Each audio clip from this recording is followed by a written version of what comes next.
चला तर आपल्या आंबोळीचं पीठ बघा किती वरती आले ते। हे बघा किती मऊ लुसलुशीत झालेत ते।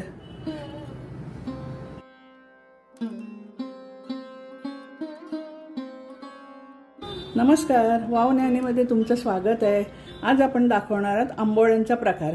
हा कोकणातला प्रकार आहे आणि कोल्हापूरमध्ये पण हल्ली देवळाच्या बाजूला वगैरे ह्या आंबोळ्या केल्या जातात। खूप छान प्रकार आहे हा, मऊ लुसलुशीत असा आहे। तर चला, तुम्हाला हे व्हिडिओ आवडतच असतील अशी मी आशा करते। तर त्यासाठी तुम्ही पहिले लाईक करायचं, शेअर करायचं, सबस्क्राईब करायचं आणि बेल आयकॉनवर प्रेस करायचं, तेव्हा तुम्हाला माझे नवीन नवीन व्हिडिओ येत जातील। चला आता मी रेसिपी करायला सुरुवात करते। चला तर आपण आंबोळ्यांचं साहित्य बघूया। ह्या वाटीने मी 3 वाटे हे तांदूळ घेतले, रेशनिंगचे तांदूळ घेतलेले आहेत जाडे।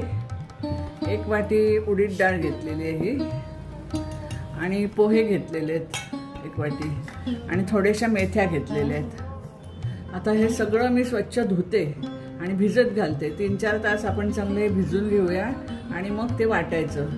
तर चला आता मी धुवून भिजत घालते। आपले तांदूळ आणि पोहे ह्याच्यामध्ये मी भिजत घातलेले, हे चांगले भिजलेले आहेत। आता मी ह्याचं वाटण वाटून घेते, पाणी नाही घ्यायचं, मिक्सरच्या भांड्यात घेते आणि बारीक वाटायचं, आणि नंतर मग डाळ वेगळी वाटते। आणि मैत्रिणींनो, तुम्ही जर मला सबस्क्राईब करायला कोणी विसरलं असेल तर लवकरात लवकर सबस्क्राईब करा आणि बेल आयकॉनला क्लिक करून नवीन नवीन नोटिफिकेशन तुम्हाला येतील आणि ते बघा। आता मी हे वाटून घेते,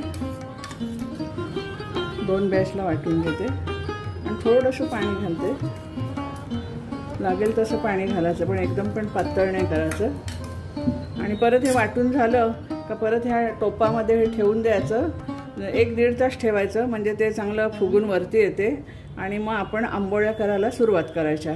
तर चला आता मी हे वाटून घेते आणि करतानाच मीठ टाकायचं, आता नाही मीठ टाकायचं। हे आता आपलं वाटून झालेलं आहे, ते मी काढून घेते। एवढा मस्तपैकी बारीक वाटायचं। आता आपली ही डाळ घेते मी वाटून, तांदूळ आपले झालेले आहेत।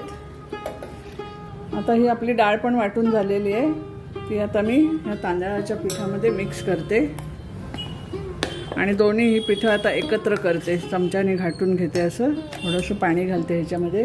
आता हे दोन्ही पिठं मी मिक्स करते चांगली, आणि ज्यांना अगदी घाई असेल ते थोडं थोडं पीठ घ्यायचं, सोडा टाकायचा आणि चांगलं मिक्स करून घ्यायचं आणि त्याचे काढायचे, तरीसुद्धा चालतं। पण मी हे ठेवणार आहे 1-1.5 तास। पोहे घातल्याने एकदम छान असे मऊ होतात आणि मेथ्या टाकल्याने आपलं पीठ पण चांगलं येतं। आणि कशाबरोबर तुम्ही खाऊ शकता, चटणी करायची हिरव्या मिरच्याची, नाहीतर मटण चिकन ह्याबरोबर सुद्धा खाऊ शकता।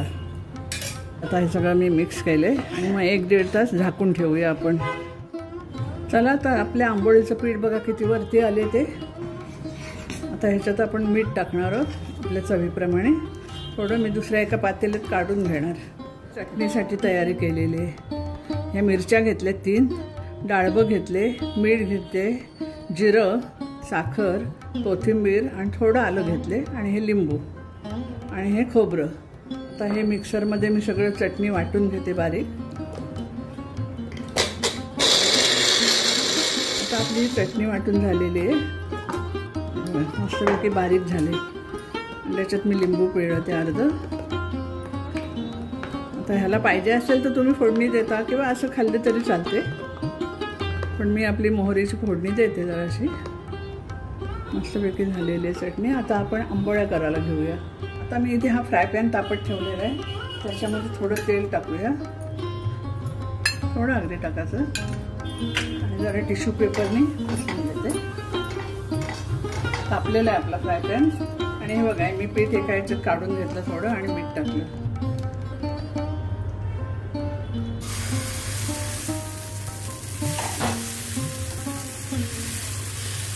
टाकताना गॅस जरा हाय ठेवायचा, तर त्याला चांगली जाळी सुटते। आणि हे कसे जाडच असतात, एकदम पातळ पण नाही करायचं। आता आपण ह्याच्यावर झाकण ठेवूया, 1-2-3 सेकंद आपण झाकण ठेवायचं आणि मग काढायचं। आपला एक साइड झालेला आहे, असं आपण ठेवतात एक साइडच करून, पण मी जरा ह्या साइडने पण भाजून घेते। थोडं तेल टाकते बाजूने.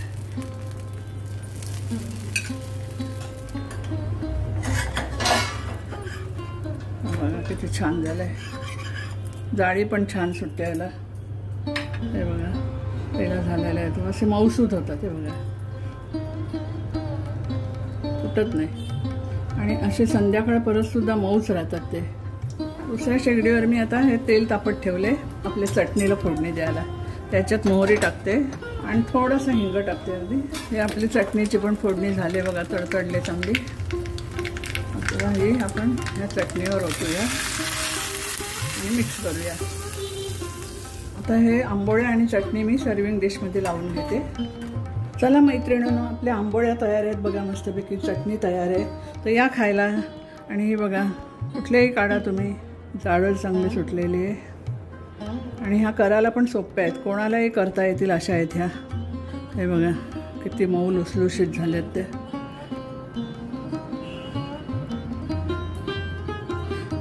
आता तुम्ही पण ह्या आंबोळ्या अशा करून बघा. स्वस्तात आणि मस्त खाणं आहे बाहेरचं खाण्यापेक्षा. चला, माझा हा व्हिडिओ तुम्हाला आवडला असेलच तर लाईक करा, शेअर करा आणि सबस्क्राईब करा आणि बेल आयकॉनवर प्रेस करा. तो परत धन्यवाद. Bye bye.